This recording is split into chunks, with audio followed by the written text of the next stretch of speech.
Hello, everybody, and welcome back to Rent Free with Mackenzie Davis.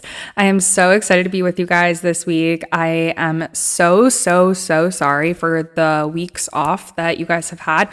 I'm tired of saying sorry for the same thing, to be honest. And so I'm sorry for the last time. You guys are going to be sick of hearing me saying that too, I bet. So what we're going to be doing today, which is actually really funny, is I put it on my habit tracker, which really just goes for the last few episodes that I had done. I've been talking about building habits and doing routines and all these things, and I can't even post my podcast on time. So anyway, I did some reevaluating there, and I have now scheduled those things into my life so I don't just willy-nilly think, okay, sometime this week I'm going to record my podcast. And that's how I end up just never recording my podcast. So here we are. I scheduled it in, and it's going to be like that from now on. I promise you. And then today's topic too, I wanted to do something really real estate focused because I think lately I've been more so lifestyle habits focused, which is fine. Like I said in the beginning of this podcast, I want it to ebb and flow with me. Like I want to make content that reflects what I'm currently doing in life and thinking about and talking about, because like otherwise I don't think it would be authentic entirely and I'd just be blabbing about stuff that I'm not really interested in. But before we do that, and the topic will be on BRRRR investing, which actually stands for something as well, which we'll talk about, but it's a favorite investing strategy of mine and I'm excited to talk about it because honestly, it helps me really learn more too. And I don't know, it's interesting to me. So hopefully it's interesting to you guys too. Before I do that though, I wanted to do a little recap of, what's been living rent free in my mind like I usually do. And obviously there's a lot to say because I haven't talked to you guys in a few weeks. But first things first, I just had one of my best friends visit from Mississippi, and she's a high school best friend. So it was really great to see her. She stayed at my house and we had so much fun. And then that was really part of the reason that last week's episode didn't go up, because I was preparing for her to be here. And then our office becomes the guest bedroom when we have guests, which is, I'm in my office right now recording the podcast. So you can see how that was conflicting. So there was only a limited number of days that I could make excuses for days apparently. But anyway, Harley was here and I had such a good time seeing her. We did a Galentine's thing and then we went shopping, which I personally do not truly shop ever. I do like have gift cards. Like if I get gift cards or anything like that, I will shop with like that, but I don't like buy myself anything really, unless I need it or unless I have like a closing. But did I shop? I bought so many clothes from Abercrombie, and like we went to Madewell. What else did we go to? We didn't go to Aloe, but I wanted to. It doesn't matter. I got a lot of clothes and I am excited to wear them. I got matching hoodies with my friend Harley. Then on Sunday, we did a brunch for Galentine's. So that was fun. I had some other friends over for that and Harley was still here. And then I got back to work this week. So not that I was off last week. It was just kind of all intertwined. Not to mention my work has been really busy as well. Like the best way to describe it is we get clients on a referral basis. And if we have a lot of referrals, we have a lot of work to do. And if we don't have that many referrals, we don't have that much work to do. So right now we have a lot of referrals coming in. It's like the new year. It's a lot going on. So that's why. And then we have a state like observation, you could call it, coming up. So then we have to have everything like pristine. So that's stressful too. But anyways, that's work, and real estate is exciting as well. And that's what you guys are most likely here for. But I have actually showings this evening at 6:00 for buyers. We're doing 3 properties. And then my boyfriend's the loan officer for them too, which is really cool. I love when that happens. Because last night, like I told him I scheduled and that we couldn't see one. And he's like, which one can't you see? And then I told him and he's like, oh, that's a shame because that one was like cool. And I'm like, yeah. But I just think that it's fun that we can have those conversations because we work in the same business. But yeah, other than that, it's really just been like getting life together since I've told you guys about the chaotic January I had. So hoping February continues to be just like smooth sailing for the most part. And I hope everything's good with you guys too. I'm feeling like good right now. Like I feel like this month has been good so far and life is good right now. But crossing my fingers it stays that way. Okay. So let's get to the BRRRR strategy of investing, which stands for buy, rehab, rent, refinance, repeat. And that third step, I guess, is the piece of short-term or long-term rentals. You can do it either way, I think, but this is kind of the strategy that my boyfriend and I will be using. I always say we house hack, or that we want to house hack, because like the property we're looking for right now actually is going to be a duplex, and we want to live in one of the duplex units. So that will be a classic house hack in that sense. But right now what we're doing is technically the BRRRR method, because we bought and lived in this house, and then we're going to rent it out. And then we'll refinance and do the whole rest of the process as well. So I'll have to kind of explain what step we're at as I am explaining the steps. I just feel like that makes the most sense. But if you're wondering like what the heck this even is or what this is for, let me just basically start from clean slate. When we think of real estate investing, there are tons of different ways to do it. And there are a lot of different like little niche areas. I kind of think of them like that in my brain, like Airbnb is a niche. And then that's kind of in that vacation rental or short-term rental category. So anything on like Vrbo or, those sorts of things are that category. And then you have your long-term rentals, which are properties that you would rent to live in, like for a house or something like that, or even like long-term rentals, maybe like 6 months at a time or something, or month-to-month rentals, that's something too, but that's all kind of in one category. And then you have your flips, which are investment properties that you buy with the intention of fixing up, and then you sell them. So that is a flip, a classic flip. Now you can do that same process and rent the property out. Same vein, but some people prefer to buy and sell because you get that large sum of money at one time instead of over the months in passive income from your renters. But that's obviously its own silo. And then I'm trying to think if there's any others. I mean, you have your funding types, like you can invest in projects and reap the benefits that way. You could like being an outside investor, so putting up cash for other people to do the work, and then you just kind of get that passive income as their properties do the work. So basically what I'm trying to say is there's a lot of different things that you can do in real estate investing. So when you say that you're a real estate investor, it could mean a lot of different things. And you can be multiple different kinds. Like you can dip your toe in all kinds of buckets. And that's kind of what makes up a portfolio. Like if you ever hear someone say I have a real estate portfolio, it's because it's made up of, 10 rental, like short terms, then they got a few vacation properties, they've got XYZ. And so that's their portfolio. My portfolio has one house in it right now, and it's the one I'm sitting in right now. But that's okay, because I had to start somewhere, and now we're on to, the duplex and all that good stuff. But regardless, this sort of method is, I believe, the easiest, the one that we're talking about right now, the BRRRR method. It's the most manageable and the most sustainable for growing and for maintaining wealth in real estate.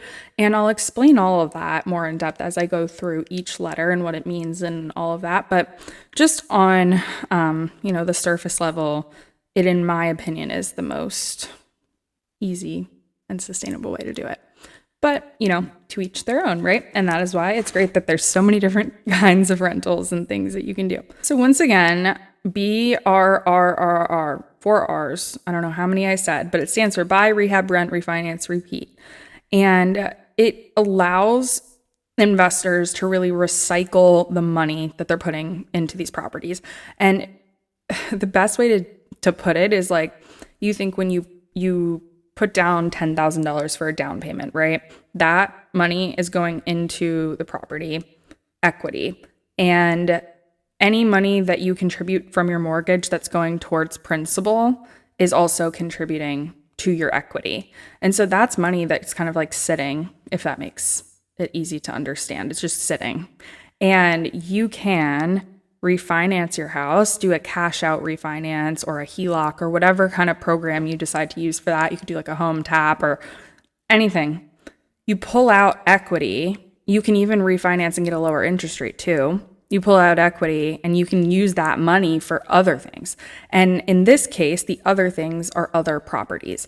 And so that way, okay, yes, I put my initial 10,000 in, and then I'm having someone rent out that property every month. So I'm actually not paying the mortgage, but that money is going towards equity in my property still. So it's still in that sitting area, right? Waiting for us.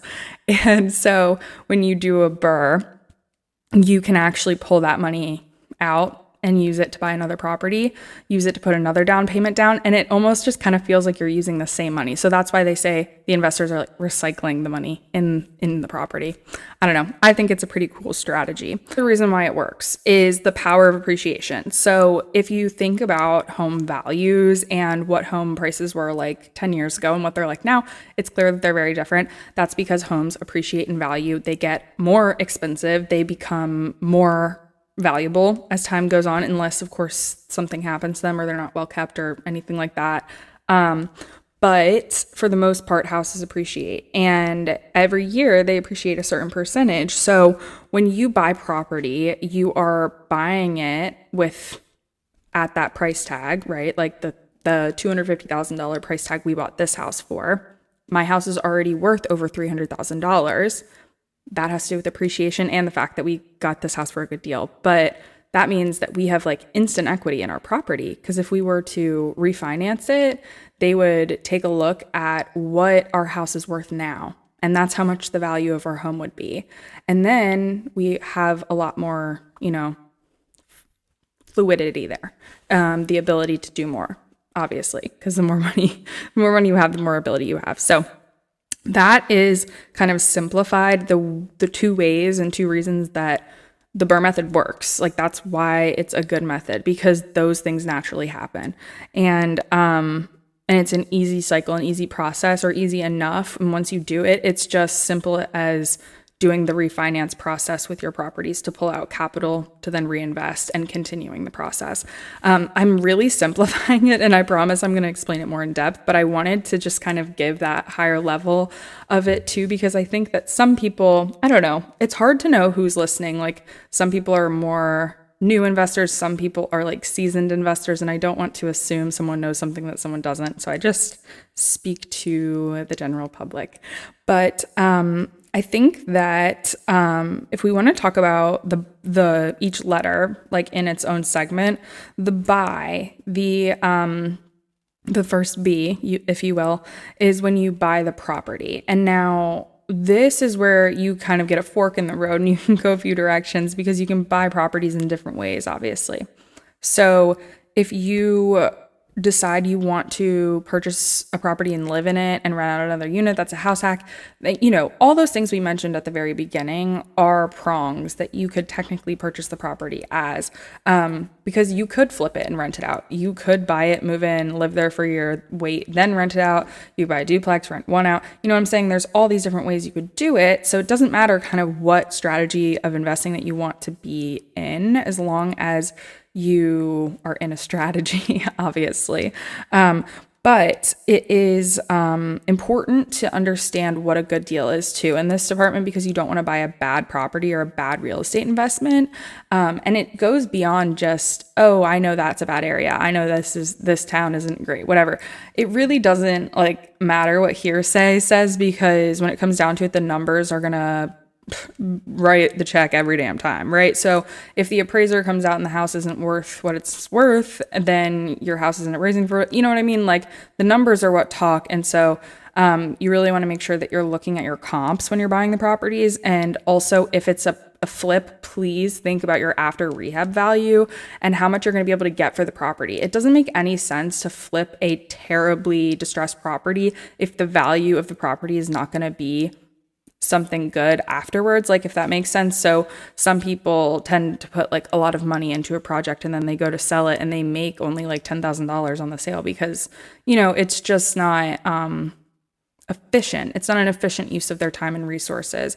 So you want to consider, how much can I get for this once it's fixed up? You want to consider if that is the realm you're going to be in.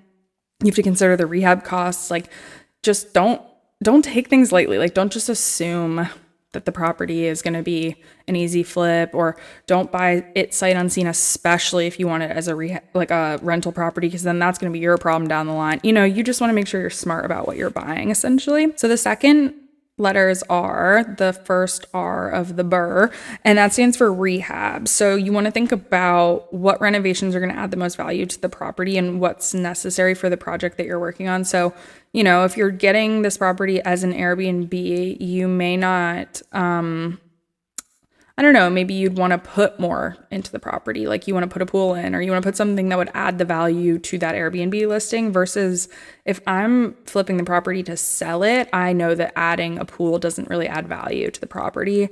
And so I wouldn't really prioritize that versus maybe updating the bathrooms or adding a walk-in closet in the upstairs for the, master bedroom. Like you have to know your project and know the renovations that you're doing, and don't do unnecessary ones or things that, exceed your budget just because they're aesthetically pleasing. And also there's a really, really great DIY ideas on TikTok and YouTube and everything for how to make things look really great without having to do some intense things cosmetically. I mean, I'm not talking about actual functional problems. Please fix your functional problems correctly, because I just hate when landlords don't do that kind of stuff. But I'm saying my wallpaper is just peel and stick, and I think it looks pretty good. I don't know about you guys, but there's a lot of little things in our house too that we've done where I've learned okay, I don't have to do all of these crazy things. Then you want to make sure that you are budgeting for those repairs and things. You have to remember, if you are being a landlord or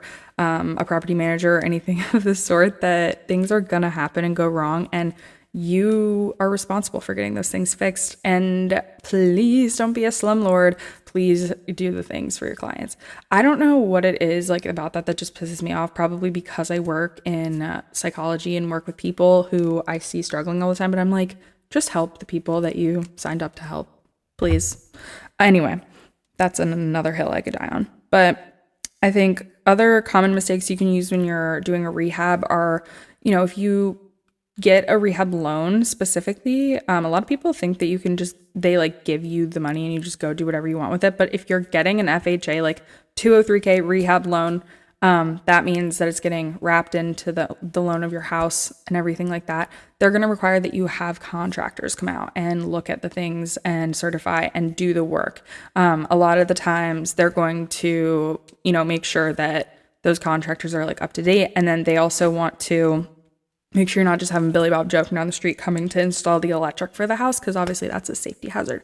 And FHA isn't going to let anybody do that, right? So that's kind of something to keep your eye on, mind on. I don't know how to say that. And the next part is the rent. So obviously you want to rent out the property because you want the passive income. And once again, you could choose how you rent it out. I don't care. I am personally of the long-term rental mindset, and the only reason is right now it's the most sustainable for me, because I can buy a house and live in it like I'm doing right now, and I bought it as a personal property, didn't have to do the whole investment down payment thing, and then just a lot of those sorts of things, versus having just bought a property to put people in, not for myself to live in. That is another story. And I might not have even bought the property that I bought now because I didn't have to think about myself living there. So in this case, I was thinking about where I work, where my boyfriend works, and where our families are and all that stuff. With the future ones, I might not be worried about that as much because I might not be living there, if that makes sense. So, you want to make sure that you're just kind of thinking about all of those things. And then even within the rental process itself, you have to decide, are you going to take care of that, or are you going to hire someone to take care of that? Because being a landlord is not fun sometimes, and you don't have to love it. But if you want to invest in properties, you're going to have to deal with it at some level, whether that's hiring property management or doing it yourself, or, however you want to divvy up that responsibility. But I think that it needs to be done. And some people just lack, or they don't want to pay a property manager to do it, so they just try to do it themselves, but then they don't do it at all. And I don't know. I have a whole thing with some property managers that I've worked with in the past where I'm nobody's working. What's going on? So anyway, that's just one of those things that I think you have to be careful with who you're working with too. Make sure they have, credible sources and all that good stuff. A piece of this is looking back to that first step of like even understanding if it's a good property, but setting your price in line with the market. That's going to be done by referring to the comps as well. And it'll make sure that your listing is rented for sure. That last piece, and this again depends on if you're doing this yourself or if your property manager is doing this, but finding quality tenants and deciding what kind of qualifications you want for tenants. Do you not care and you don't care who lives in your house, so you just let anybody come by?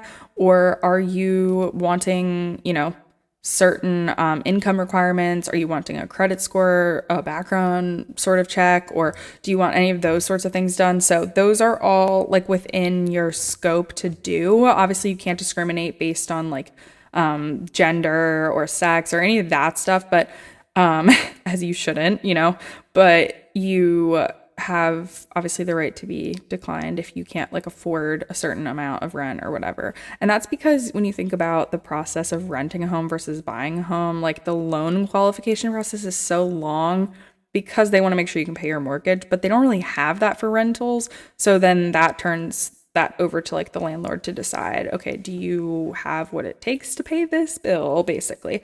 And so those are all kind of things you want to consider as well. And then the fun part, the refi.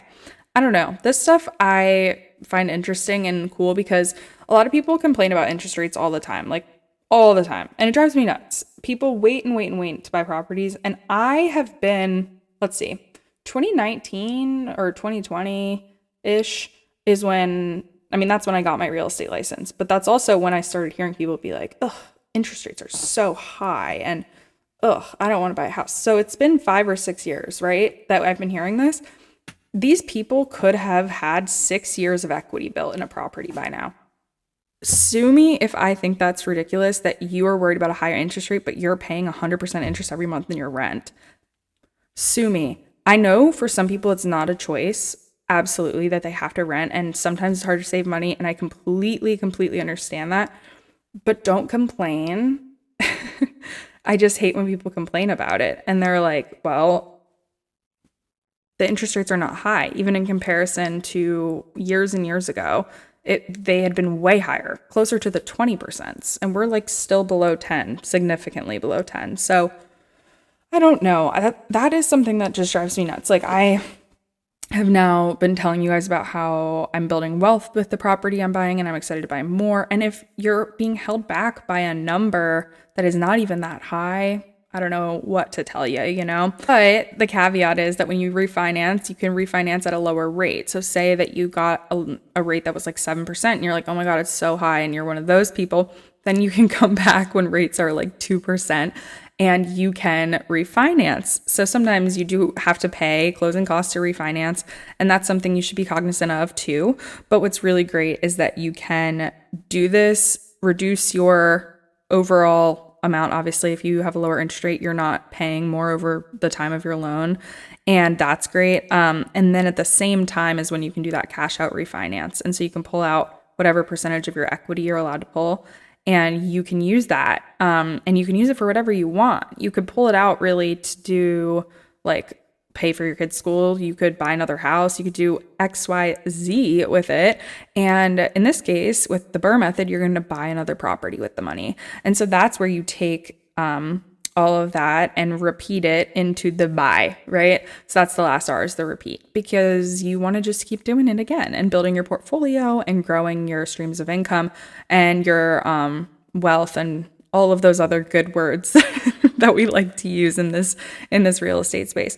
But realistically, like I was saying before, I think this is the most easy method and the most sustainable. And I keep saying sustainable because if you're a person who works a 9 to 5, if you're a person who, does anything pretty like normal, so to speak, you don't have to be super rich or famous or whatever to invest in real estate.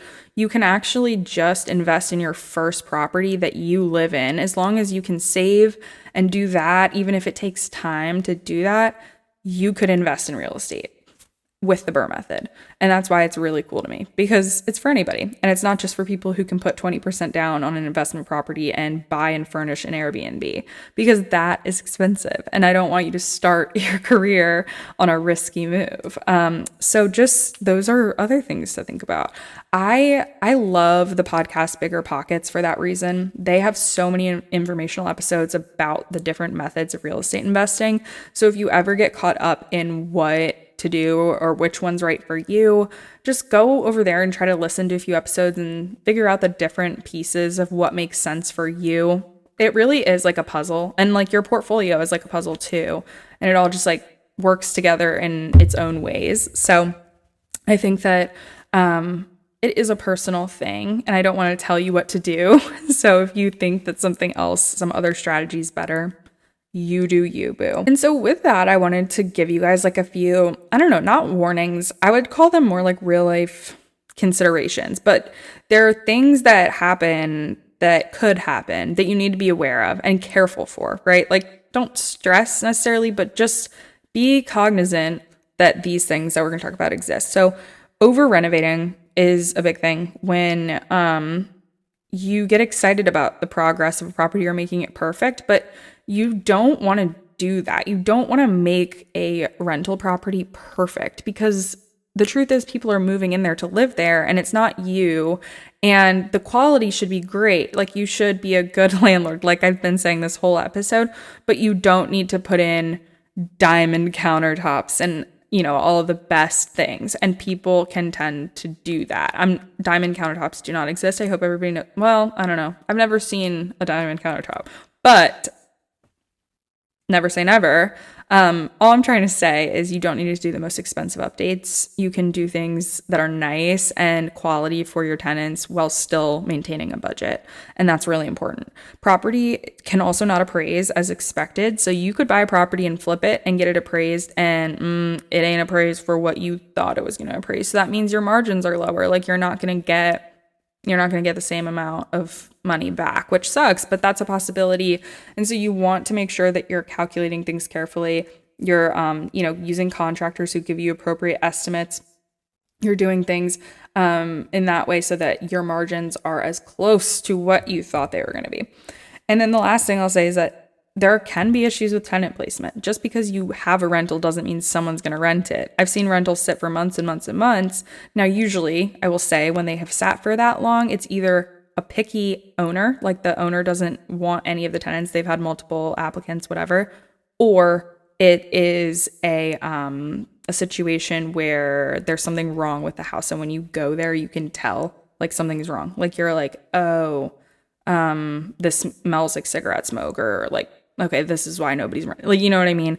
That is basically everything I want to say, I think, about the BRRRR method. It, again, is one of my favorites. Love it. I love to talk about it. And I'm happy to elaborate on anything I said more if that would be helpful. I think it's kind of just like, I don't know what you guys want to know until I know. And so I feel like that's a good place to tie a little bow on it. If you have questions, you can DM me too. I'm trying to use the Google form, but I don't know that many people see it, which is fine. I just want to figure out a way to get more questions in, because I get so many questions through TikTok, but then I lose them because I get like the notifications wash through, and anyway, so if you have a better idea for how I can get these questions in, let me know. So the only question that we got this week was asking about closing costs, and it basically said in so many words, what and how do you know about closing costs? And I think that this is a really great question, because when you first get into real estate, or if you go to buy a house, you learn that you aren't just getting a loan, you actually have to pay money. Like you have to put cash down. Like you are actually paying a down payment and closing costs.